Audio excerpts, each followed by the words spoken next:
Okay, so we're going to discuss today multiplying fractions. Yung kahapon, tinuro ko yung dissimilar fractions, adding and subtracting. Hindi po ba?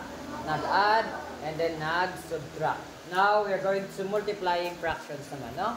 Paano nga ba ito, no? So, what we're going to do is to listen first. Naintindihan po ba? Para mas maintindihan nyo po yung lesson. Naintindihan po ba? For example, number 1, 2/3 multiply to 1/4. Then equal sign. Okay? So, una yung gagawin, yung pag-multiply nyo po si numerator to numerator. 2 times 1, 2. Then, 3 multiply by 4. Okay. Multiply nyo lang yan. Times. Then, times din sa taas. Naintindihan po ba? Ganun lang. And then, 2/12. Pwede bang palitin? Okay. Pwede siyang ilowest, sir. Tama? Okay. So, what number can be divided? 2. Okay. Divided by 2. And then, 2/2. Kung 2 sa taas, 2 rin sa baba. Naintindihan ko ba? Okay. Ilang 2 divided by 2? Ilang 2 meron sa 2? Isa. Then, fraction bar. 12 divided by 2? 6. Okay, so, what is the final answer? 1/6 or 1/6. Naintindihan po ba? Okay. Ganun lang po kasimple mag-multiply. Next.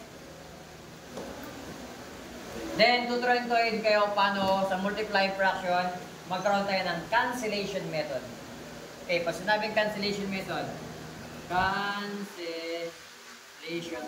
okay? Tuturuan ko paano mag-cancellation method. Nagka-cancel ka para doon pa lang, pag nag-cancel ka na, mapapaliit mo na agad yung number. Okay, for example, same number. Okay? 2/3. 1/4. Okay, then 2/3 multiply to 1/4. Tingnan nyo na.